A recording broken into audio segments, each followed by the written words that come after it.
Exodus chapter 9. Now the Lord said to Moses, "Go to Pharaoh, and you shall say to him, Thus says the Lord God of the Hebrews, Let my people go, so they may serve me. But if you refuse to let them go and still hold them, behold, the hand of the Lord will be on your cattle in the fields, on the horses, the donkeys, the camels, the oxen, and the sheep, a very severe pestilence. Then I will make a clear distinction between the cattle of Israel and the cattle of Egypt. So nothing shall die of all that belongs to the children of Israel." Then God appointed a set time, saying, "Tomorrow the Lord will do this thing in the land." So the Lord did this thing on the next day, and all the cattle of the Egyptians died. But of the cattle of the children of Israel, not one died. Then Pharaoh sent, and indeed, not even one among the cattle of the Israelites was dead. But the heart of Pharaoh was hardened, and he did not let the people go. So the Lord said to Moses and Aaron, "Take for yourselves handfuls of ashes from a furnace, and let Moses scatter it toward heaven in the sight of Pharaoh. And let it become dust in all the land of Egypt. And it will cause boils to break out in sores on man and beast throughout all the land of Egypt." So they took ashes from the furnace and stood before Pharaoh, and Moses scattered them toward heaven. And they caused boils to break out in sores on man and beast. Now the sorcerers could not stand before Moses because of the sores, for the sores were on the sorcerers and in all the land of Egypt. But the Lord hardened Pharaoh's heart, and he did not heed them, as the Lord said to Moses. Then the Lord said to Moses, "Rise early in the morning and stand before Pharaoh and say to him, Thus says the Lord God of the Hebrews, Let my people go, so they may serve me. For at this time I will send all my plagues into your very heart, and on your servants and your people, that you may know there is not another such as I in all the earth. For now I will stretch forth my hand and smite you and kill your people, and you will be cut off from the earth. But for this very reason were you preserved, that I might display in you my strength, and that my name might be declared in all the earth. As yet you exalt yourself against my people, and that you will not let them go.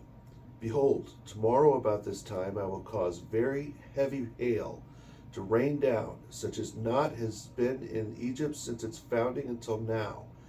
Therefore hurry now and gather your cattle and all you have in the fields, for the hail shall come down on every man and animal found in the fields, and whatever is not brought home shall die."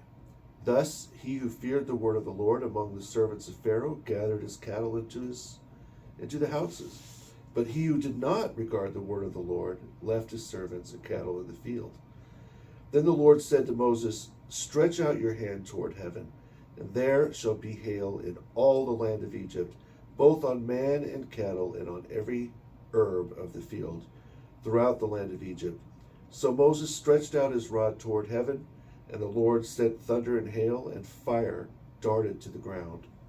Thus the Lord rained hail on the land of Egypt. This hail and the fire mingled with it were so very heavy, there was none like it in all the land of Egypt since it became a nation.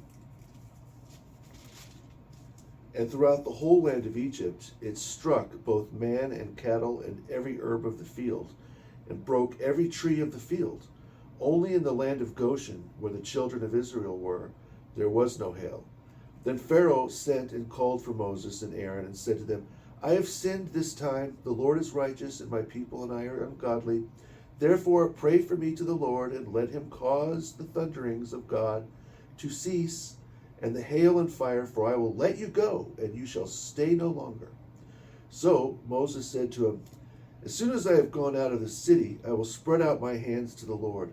The thunder will cease, and there will be no more hail and rain, that you may know the earth is the Lord's. But as for you and your servants, I know you will not fear the Lord." Now the flax and the barley were struck, for the barley was ripe, and the flax was beginning to seed.